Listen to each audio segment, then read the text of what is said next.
رسول اللہ صلی اللہ علیہ وآلہ وسلم کے شخصی اوصاف آپ کے بے شمار اوصاف ہیں۔ ان میں سے نمبر 1، عزم و استقلال۔ آپ صلی اللہ علیہ وآلہ وسلم عزم اور استقلال کے پیکر تھے۔ قرآن حکیم نے آپ صلی اللہ علیہ وآلہ وسلم کو اولو العزم رسولوں میں شمار کیا۔ آپ کی حیات طیبہ کا ایک ایک واقعہ آپ کے بے پناہ عزم، ثابت قدمی اور استقلال کا اعلیٰ نمونہ ہے۔ آپ جب حق کی دعوت لے کر اٹھے تو پورے عرب میں تنہا تھے۔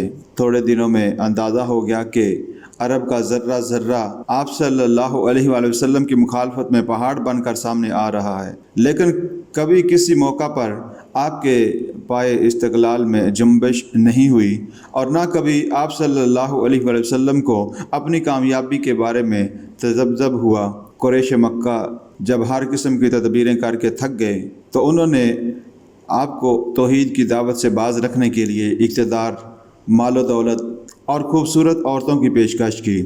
ان میں سے ہر ایک چیز ایسی ہے جو بڑے بڑے بہادر آدمی کے قدم ڈگمگانے کے لیے کافی ہے، لیکن آپ صلی اللہ علیہ وآلہ وسلم نے ان کی پیشکش ٹھکرا دی۔ پھر انہوں نے ابو طالب کو قائل کیا کہ وہ بھتیجے کو دعوت حق سے باز رکھیں۔ قریش کا خیال تھا کہ ابو طالب آپ کا واحد سہارا ہیں، جن کی وجہ سے آپ بے خوف و خطر پہ اپنا پیغام لوگوں تک پہنچاتے ہیں اور لوگ آپ پر ہاتھ نہیں اٹھاتے۔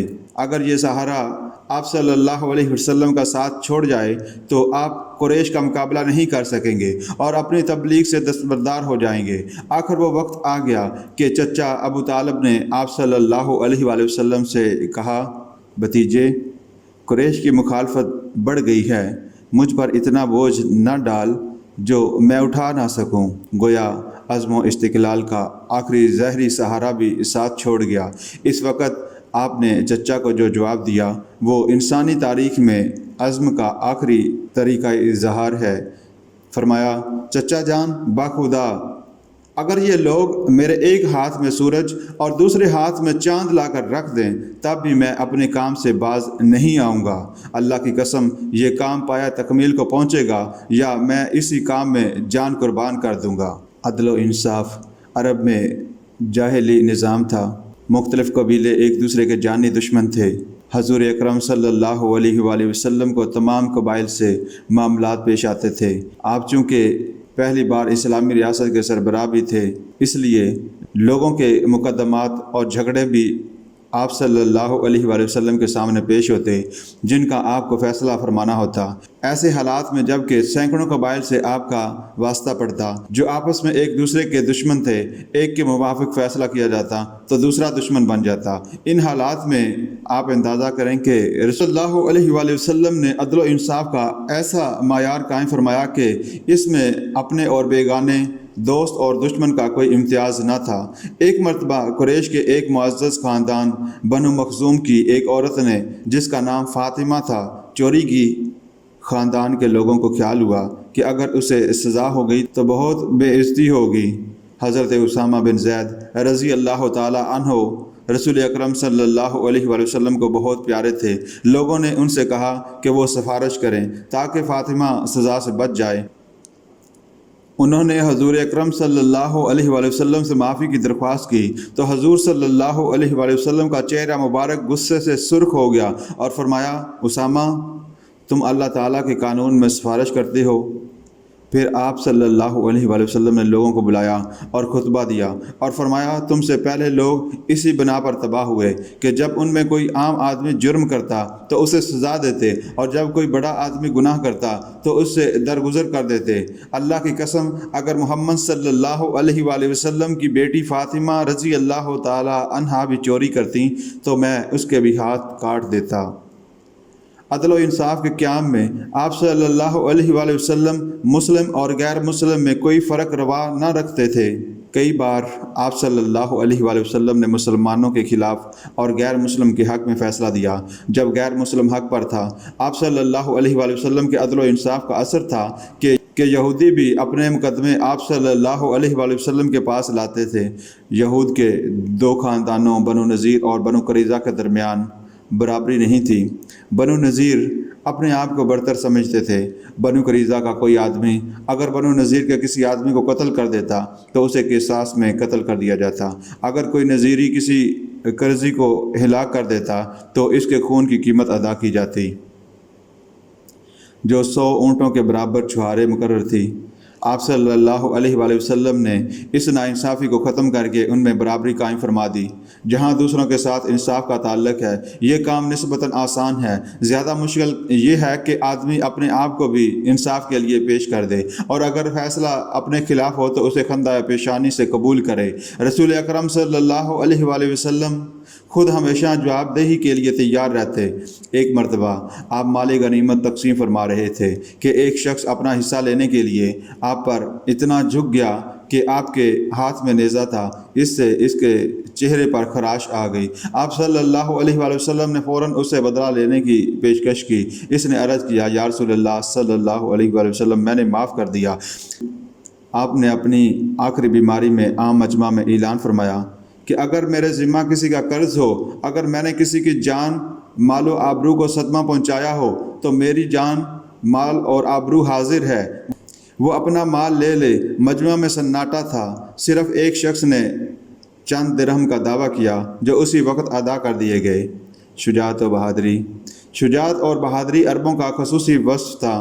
نبی کریم صلی اللہ علیہ وآلہ وسلم شجاعت کے جیتے جاگتے پیکر تھے۔ آپ صلی اللہ علیہ وآلہ وسلم کی حیات طیبہ کے ایک ایک واقعے سے آپ کی بہادری کا اظہار ہوتا ہے۔ آپ نے خود بنفس نفیس کئی معرکوں میں حصہ لیا۔ حضرت علی رضی اللہ تعالی عنہ جو خود شجاعت اور جوان مردی میں بے مثال تھے، فرماتے ہیں کہ ان معرکوں میں آپ صلی اللہ علیہ وآلہ وسلم ہمیشہ سب سے آگے ہوتے، اور جب گمسان کا رن پڑتا تو ہمیں بھی آپ صلی اللہ علیہ وآلہ وسلم کے پہلو میں پناہ لینا پڑتی۔ غزوہ بدر میں صحابہ اکرام رضی اللہ تعالی عنہ بار بار آپ کی آڑ لیتے، مگر آپ صلی اللہ علیہ وآلہ وسلم دشمن کے سب سے زیادہ قریب رہے۔ ایک مرتبہ مدینہ منورہ میں افواہ پھیل گئی کہ دشمن نے اچانک حملہ کر دیا ہے۔ لوگوں میں سرسہمگی پھیل گئی۔ بعض لوگ تیار ہو کر اس طرف جا رہے تھے جدھر سے حملے کی اطلاع ملی تھی کہ انہوں نے دیکھا، اتنے میں حضور صلی اللہ علیہ وآلہ وسلم حضرت طلحہ رضی اللہ تعالی عنہ کے گھوڑے کی ننگی پیٹھ پر سوار، گلے میں تلوار حمائل کیے واپس آ رہے ہیں۔ فرمایا، ڈرو نہیں، کوئی خطرہ نہیں ہے۔ غزوہ حنین میں جب حوازن کے تیر اندازوں نے اچانک حملہ کر دیا تو مسلمان فوج کے پاؤں اکھڑ گئے، اور آپ صلی اللہ علیہ وآلہ وسلم کے ساتھ گنتی کے چند افراد رہ گئے تھے۔ دشمنوں نے اپنے تیروں کا رخ آپ کی طرف کر دیا، لیکن آپ کے پائے سبات میں ذرا بھی لغزش نہیں آئی۔ آپ صلی اللہ علیہ وآلہ وسلم اپنے خچر سے نیچے اتر آئے اور فرمایا، انا نبی لا کذبا، میں اللہ کا سچا نبی ہوں۔ انا ابن عبد المطلب، اور عبد المطلب ایسے بہادر کا بیٹا ہوں۔ آپ صلی اللہ علیہ وآلہ وسلم کی حیات مبارکہ میں بے شمار ایسے امتیازی واقعات ہیں جن سے آپ صلی اللہ علیہ وآلہ وسلم کی بے مثال شجاعت اور بہادری کا اظہار ہوتا ہے۔ سخی و فیاض۔ آپ صلی اللہ علیہ وآلہ وسلم کی سخاوت اور فیاضی کے لیے صحابہ اکرام رضی اللہ تعالی عنہ نے جو الفاظ استعمال کیے ہیں وہ آپ صلی اللہ علیہ وآلہ وسلم کی فیاضی کی صحیح عکاسی کرتے ہیں، اور وہ ہیں تیز چلنے والی ہوا سے بھی زیادہ سخی۔ حضرت خدیجہ رضی اللہ تعالی عنہا سے شادی کے بعد آپ صلی اللہ علیہ وآلہ وسلم کے پاس مال و دولت کی کمی نہیں رہی، لیکن اس میں سے آپ صلی اللہ علیہ وآلہ وسلم نے کچھ بھی بچا کر نہیں رکھا، بلکہ وہ سب حاجت مندوں پر خرچ کر دیا۔ اس کی گواہی خود حضرت خدیجہ رضی اللہ تعالی عنہا ان الفاظ میں دیتی ہیں، اللہ تعالیٰ آپ کو تنہا نہیں چھوڑے گا، کیونکہ آپ صلہ رحمی کرتے ہیں، لوگوں کے بوجھ اٹھاتے ہیں، بے سہاروں کی مدد کرتے ہیں، مہمانوں کی خاطر مدارت کرتے ہیں، اور مصائب میں لوگوں کے کام آتے ہیں۔ آپ صلی اللہ علیہ وآلہ وسلم کی سخاوت کا یہ عالم تھا کہ اگر پاس کچھ نہ ہوتا تو قرض لے کر سائل کی حاجت پوری فرماتے۔ بعض اوقات جس مالک سے چیز خریدتے، قیمت ادا کرنے کے بعد اسی کو ہیبہ کر دیتے۔ ایک مرتبہ حضرت عمر رضی اللہ تعالی عنہ سے اونٹ خریدا اور ان کے بیٹے عبداللہ رضی اللہ تعالی عنہ کو ہبہ کر دیا۔ ایک دوسرے موقع پر حضرت جابر رضی اللہ تعالی عنہ سے اونٹ خریدا اور قیمت ادا کرنے کے بعد اونٹ انہی کو واپس لوٹا دیا۔ ایک موقع پر رئیس فدق نے کچھ سامان بھیجا، وہ رات گئے تک تقسیم ہونے سے بچ رہا تو آپ صلی اللہ علیہ وآلہ وسلم نے رات مسجد میں گزاری۔ اللہ تعالیٰ نے ان حضرت صلی اللہ علیہ وآلہ وسلم کو دینی اور دنیاوی اعتبار سے جو مرتبہ عطا کیا وہ کائنات میں کسی دوسرے فرد کو نہیں ملا۔ اس کے باوجود آپ صلی اللہ علیہ وآلہ وسلم میں تواضع اور انکساری کی خصوصیات انتہائی درجے کی تھی۔ آپ صلی اللہ علیہ وآلہ وسلم نے کبھی کسی بات پر فخر کا اظہار نہیں کیا، کبھی زبان سے ایسا کوئی کلمہ نہیں نکلا جس میں غرور و تکبر کا شائبہ بھی ہو۔ آپ صلی اللہ علیہ وآلہ وسلم تمام انبیاء سے افضل ہیں، اس کے باوجود آپ نے اس بات کی اجازت نہیں دی کہ لوگ آپ کو دیگر انبیاء پر فضیلت دیں۔ جب کبھی ایسے کوئی بات ہوتی تو آپ صلی اللہ علیہ وآلہ وسلم نے دیگر انبیاء کو ترجیح دی۔ ایک موقع پر آپ نے فرمایا مجھے موسیٰ علیہ السلام پر فوقیت نہ دو، ایک اور موقع پر فرمایا مجھے یونس بن متیٰ علیہ السلام پر فضیلت نہ دو۔ ایک بار کسی شخص نے آپ صلی اللہ علیہ وآلہ وسلم کو اے مخلوق میں سے بہترین فرد کہہ کر پکارا تو آپ صلی اللہ علیہ وآلہ وسلم نے فرمایا وہ ابراہیم علیہ السلام تھے۔ ایک بار ایک وفد آیا اور کہنے لگا آپ صلی اللہ علیہ وآلہ وسلم ہمارے سردار ہیں۔ آپ صلی اللہ علیہ وآلہ وسلم نے فرمایا تمہارا حقیقی سردار تو اللہ ہے۔ وفد نے کہا آپ ہم سب میں سے زیادہ افضل ہیں اور عظمت کے مالک ہیں۔ آپ صلی اللہ علیہ وآلہ وسلم نے فرمایا مطلب کی بات کرو، کہیں شیطان تمہیں بہکا نہ دے۔ آپ صلی اللہ علیہ وآلہ وسلم نہ صرف زبانی عجز و انکساری کا اظہار فرماتے بلکہ خرد و نوش اور تمام معاملات میں تواضع اور انکسار کو پسند فرماتے۔ آپ صلی اللہ علیہ وآلہ وسلم نے جب بھی کسی خصوصیت کا ذکر کیا جو اللہ تعالیٰ نے آپ صلی اللہ علیہ وآلہ وسلم کو عطا کی ہے تو ساتھ ہی اپنے انکسار کا اظہار بھی فرمایا۔ مثلا آپ صلی اللہ علیہ وآلہ وسلم کا فرمان ہے میں اولاد آدم کا سردار ہوں اور مجھے اس پر کوئی فخر نہیں ہے۔ دنیا کا مال دولت حاصل کرنے کے لیے اگر کوئی شخص محنت اور کوشش کرے اور اپنی کوشش میں کامیاب نہ ہو سکے اور قناعت اختیار کرے تو یہ قناعت استدراجی کہلائے گی۔ لیکن جس شخص کو دنیا کا مال و اسباب حاصل ہو سکتا ہے اور اس کی پرواہ نہ کرے اور قناعت کی زندگی کو اپنائے تو اس کے زہد و قناعت کو اختیاری زہد و قناعت کہیں گے۔ ان حضرت صلی اللہ علیہ وآلہ وسلم کی زندگی کا ایک نمایاں پہلو اختیاری زہد و قناعت تھا۔ آپ صلی اللہ علیہ وآلہ وسلم ہمیشہ یہ دعا فرماتے کہ الہی میں چاہتا ہوں کہ ایک دن مجھے کھانے پینے کو ملے تاکہ سیر ہو کر تیرا شکر ادا کروں اور دوسرے دن بھوکا رہوں تاکہ صبر کروں اور تیرے سامنے عاجزی سے دعا مانگوں۔ حضرت عائشہ رضی اللہ تعالی عنہا فرماتی ہیں کہ کئی مہینے گزر جاتے اور آپ صلی اللہ علیہ وآلہ وسلم کے گھروں میں چولہا گرم نہیں ہوتا، صرف پانی اور کھجور پر گزارا ہوتا۔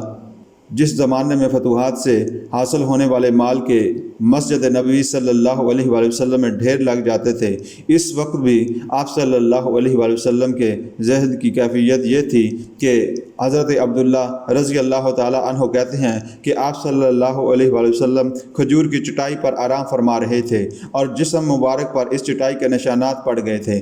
میں نے عرض کیا اللہ کے رسول صلی اللہ علیہ وآلہ وسلم اجازت ہو تو کوئی نرم چیز آپ کے لیے بچھا دوں۔ فرمایا مجھے دنیا سے کیا غرض، میری مثال اس مسافر کی ہے جو تپتی دوپہر میں ذرا سی دیر سستانے کے لیے کسی سایہ دار درخت کے نیچے بیٹھ جائے اور پھر آرام کر کے چل دے۔